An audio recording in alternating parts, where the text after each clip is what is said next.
après les urgences sur les greffes de cornée, les urgences pédiatriques, c'est ma deuxième spécialité, la pédiatrie. Donc allons-y.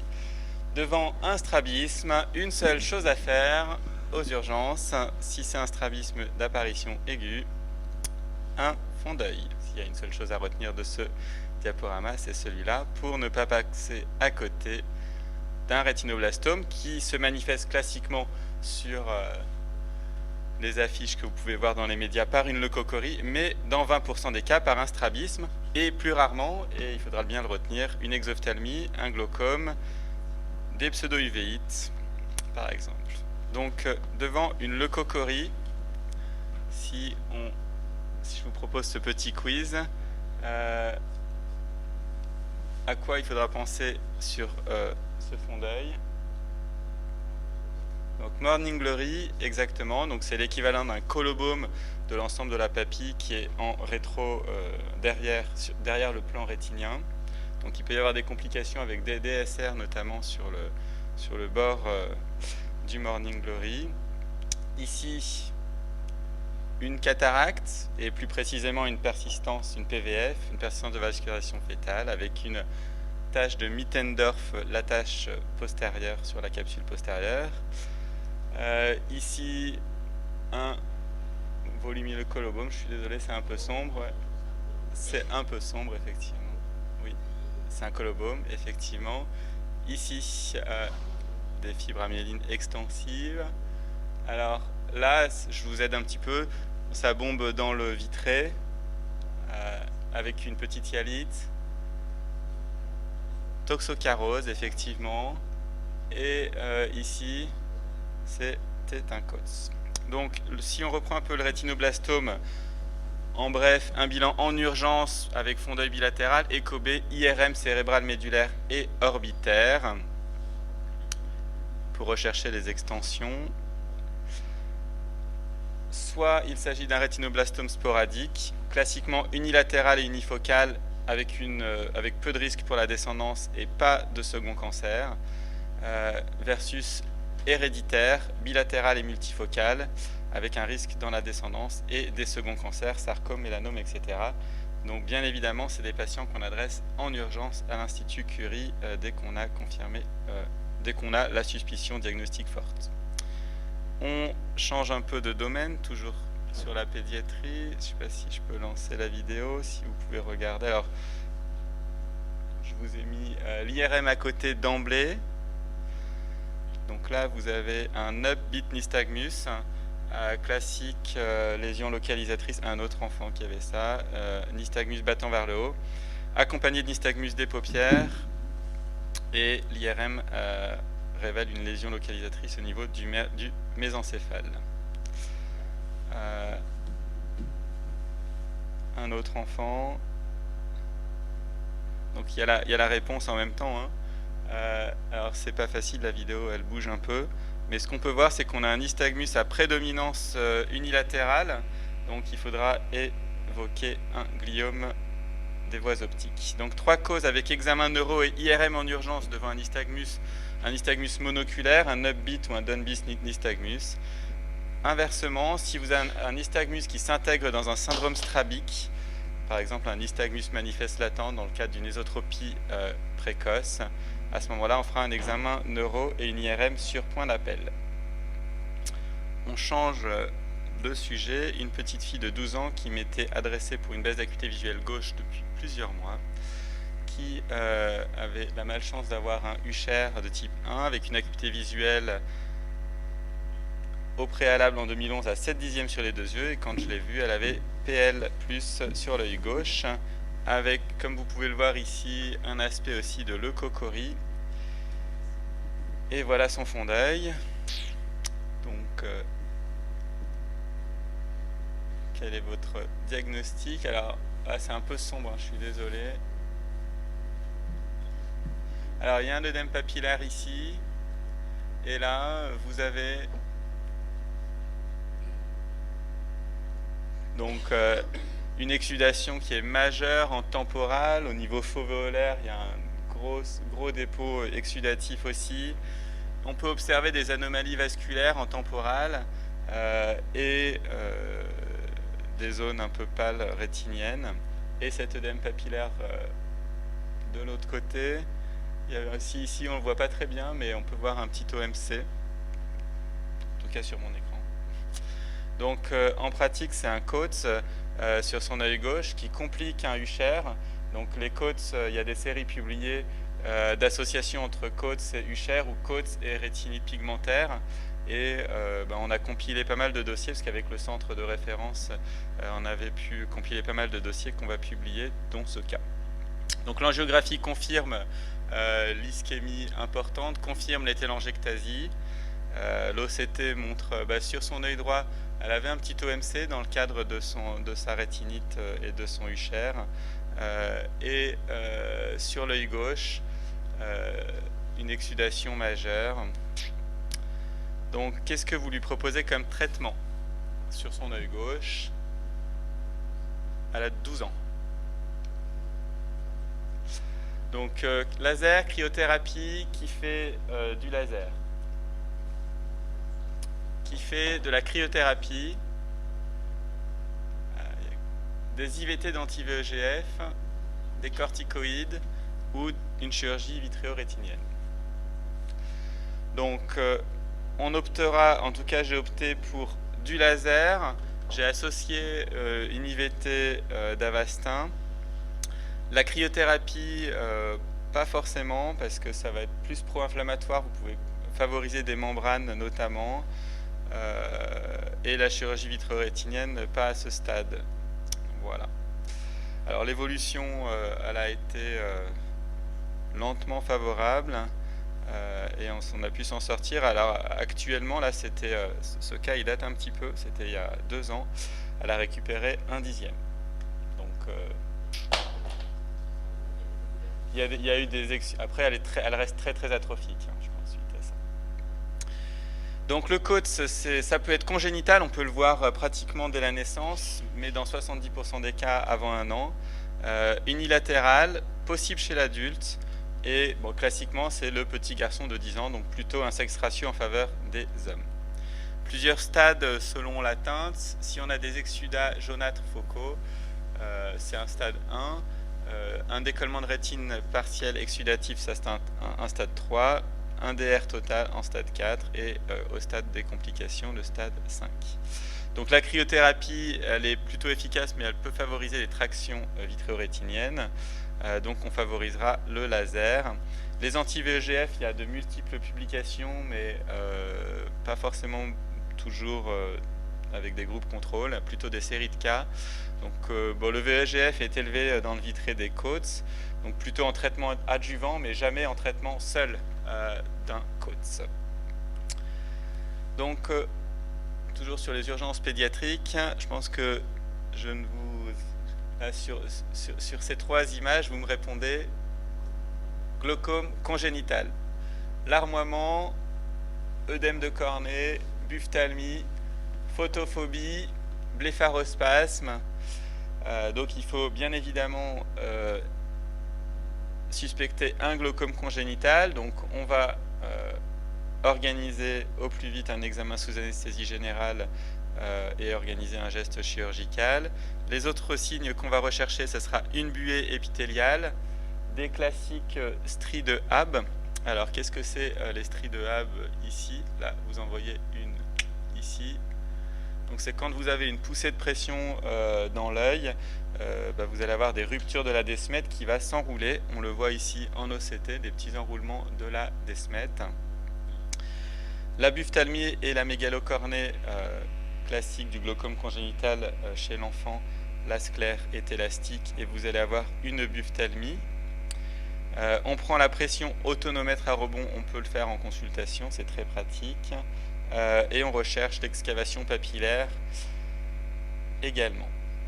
Donc je vous ai juste mis les valeurs normales. À la naissance, donc, le diamètre cornéen fait 10 mm, la longueur axiale 18. On fera la pachymétrie lors de l'examen sous AG. Et la PIO de l'enfant éveillé, avant 1 an, elle doit être à 10 maximum. Et sous AG, on a moins 6 points de PIO à cause de l'anesthésie générale qui va provoquer un relâchement musculaire de la musculature intrinsèque notamment. et une PIO qui va diminuer. Donc toute PIO de plus de 15 sous Ag sera pathologique. On recherchera, on fera l'agonioscopie pour rechercher les anomalies iriennes, en sachant qu'on retrouve souvent une insertion assez antérieure de la base de l'iris. Alors, cause ou conséquence, cause du glaucome congénital ou conséquence de la buphtalmie, c'est pas forcément facile à dire. Donc la prise en charge, ça sera une urgence, et donc pour ma part, je réalise des trabéculotomies par voie externe qui marchent plutôt bien. Il y a pas mal de publications sur ce sujet. Alors est-ce que je vais... Ouais, je vais peut-être accélérer un petit peu. Bon, donc, il faut désinsérer, faire un volet classique, comme pour un abort pour une trabéculectomie. Et après, il faut aller faire une petite incision ici en regard du canal de Schlemm. Donc, alors je ne sais pas si on le verra, mais voilà, dès qu'on voit un peu d'humeur aqueuse qui arrive, on l'a vu ici, on sait qu'on est dans le Schlemm. Alors je le repère avec un fil, voilà, que je fais passer pour être sûr que je suis bien dans le canal de Schlemm et que je ne suis pas d'emblée en chambre antérieure. Donc on peut le voir par transparence ici. Et après, ouais, je vais accélérer un peu. Donc après on passe le trabéculum ici, et on va effondrer l'instrument en chambre antérieure. Alors ça peut saigner, et si ça saigne, c'est qu'on est efficace. Donc il faut bien prévenir les parents qu'en cas de saignement, et ben ça se résorbe généralement en quelques jours ou semaines parfois. C'est qu'on a été efficace. Donc là on a eu un petit saignement, mais pas très très méchant. Et puis après ben, on ferme gentiment. Voilà, rien de particulier sur la fin. Alors, pour attendre la chirurgie, on peut utiliser des traitements médicaux. Par contre, pas d'alpha-2 agoniste à proscrire chez le nourrisson, car risque de dépression du système nerveux central. Donc, il y a différents protocoles de traitement. Une trabéculotomie, voire deux en cas de récidive. Et après, la deuxième ligne de traitement, ça sera une trabéculectomie qui sera plus invasive. Ici, moi, je fais d'emblée après avec du 5FU pour avoir moins de risque de récidive. Et la troisième ligne thérapeutique, bah, ça sera des valves, comme ici une valve de Bewald, mais avec tous les risques qu'on connaît. Donc, ça sera vraiment en cas de glaucome réfractaire après trabéculotomie, trabéculectomie avec antimitotique. Donc un autre petit cas clinique qui se présente aux urgences avec cet ulcère à cette période de l'année, donc en saison on va dire pollinique. Donc vous avez un ulcère à fond propre, sans fibrine, fluo plus, chez un petit garçon de 8 ans on va dire. Donc là vous suspectez un ulcère vernal, donc c'est le stade 4 de la kératoconjonctivite vernale. Donc quelle prise en charge vous retenez? Alors parmi les 4 propositions, qu'est-ce que vous faites? Dexaméthasone x8, surveillance quotidienne, débuter la cyclo et exérèse chirurgicale des papilles. Qu'est-ce que vous retenez comme proposition?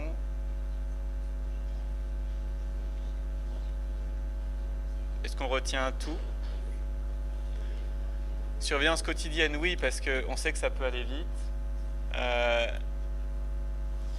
Dexaméthasone choline, oui. Et débuter la cyclo d'emblée, oui, parce qu'on sait qu'on a un risque de corticodépendance très important. Par contre, pas d'exérèse chirurgicale des papilles, qui est un traitement qui se faisait il y a quelques décennies, mais plus du tout maintenant. À un stade un peu plus avancé de la vernale, vous allez avoir cette classique avec le dépôt de mucus au niveau de l'ulcère vernal, dépôt de fibrine dans le fond de l'ulcère. Donc là, qu'est-ce que vous proposez comme thérapeutique? Donc là, c'est la plaque vernale, c'est le stade 5 de la kératoconjonctivite vernale. Donc,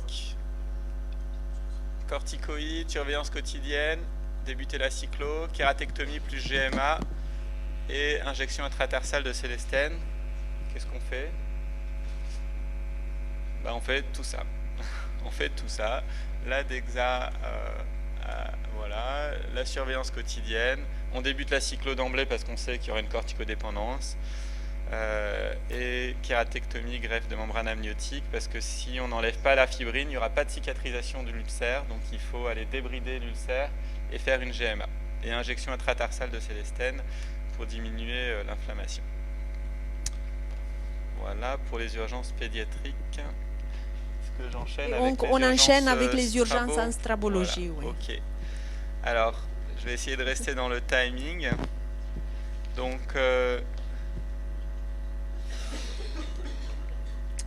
quelle conduite à tenir? Alors, merci pour le sujet, parce que urgence en strabologie, j'essayais de voir un peu ce qu'il fallait faire. Donc, ce que je vous ai proposé, c'est qu'est-ce qu'on fait devant un patient qui se présente au cabinet ou aux urgences avec un strabisme aigu.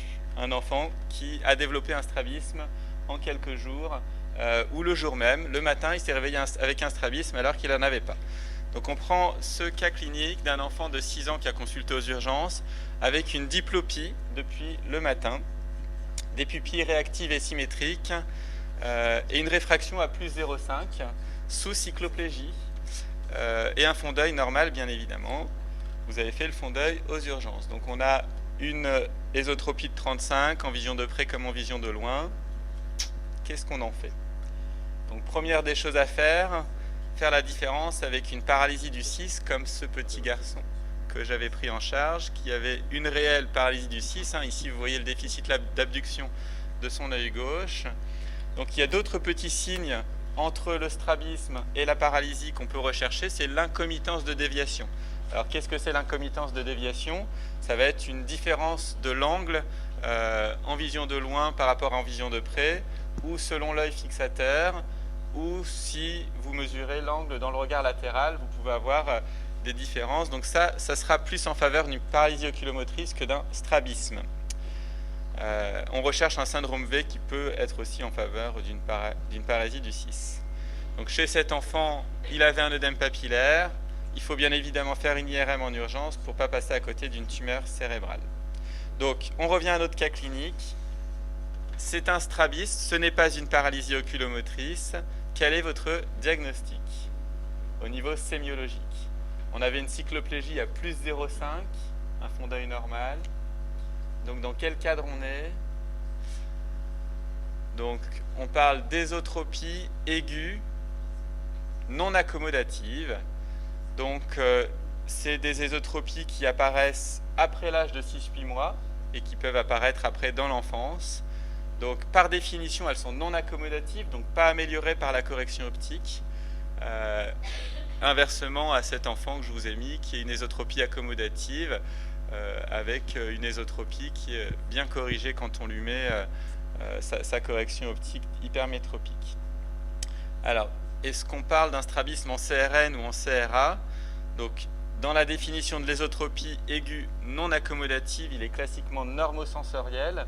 Pourquoi? Parce qu'il apparaît après l'âge de 6 mois, donc après l'installation des liens binoculaires. Donc, pour qu'on puisse parler d'ésotropie non accommodative, il faut qu'on soit sur un strabisme en CRN. Je continue dans la définition. Il faut faire la différence. On fait la différence, pourquoi je vous ai dit 6 mois, à contrario des ésotropies précoces. Donc, l'éso aiguë non accommodative, elle est classiquement normosensorielle. Attention, si elle apparaît quand même à 2 ans, où les liens binoculaires ne sont pas encore complètement solides, on peut avoir des petites anomalies de l'AVB. Voilà. On fait la différence avec un microstrabisme. Dans l'ésotropie aiguë non accommodative, on n'a pas d'amblyopie, on a 10 dixièmes aux 2 yeux, comme c'était le cas pour cet enfant. Donc, voilà, c'est une ésotropie qui n'est pas accommodative, qui n'est pas congénitale, qui n'est pas un microstrabisme et qui apparaît de façon aiguë. On en voit de temps en temps aux urgences et vous en avez peut-être déjà vu à votre cabinet. Donc, la classification de ces ésotropies aiguës non accommodatives, donc il y a 3 types. Alors je vous les ai mis pas pour vous mettre une classification de plus, mais parce que ça permet de voir aussi qu'il y a des causes idiopathiques, mais il y a aussi des contextes, notamment si vous débutez une occlusion thérapeutique pour une amblyopie sur une anisométropie, très important de prévenir la famille que vous risquez de déclencher une ésotropie qui pourra après persister. En cas de baisse d'acuité visuelle unilatérale également, vous pouvez déclencher une ésotropie. Le type 2, c'est le plus fréquent, la majorité. Donc, chez les petits hypermétropes, c'était notre cas clinique. Un choc psychologique ou psychique peut être un facteur déclenchant. Et le type 3, plus rare, chez les myopes. Donc, faut-il, si vous avez un fond d'œil comme ça, une ésotropie aiguë non accommodative, est-ce que vous faites une IRM en urgence?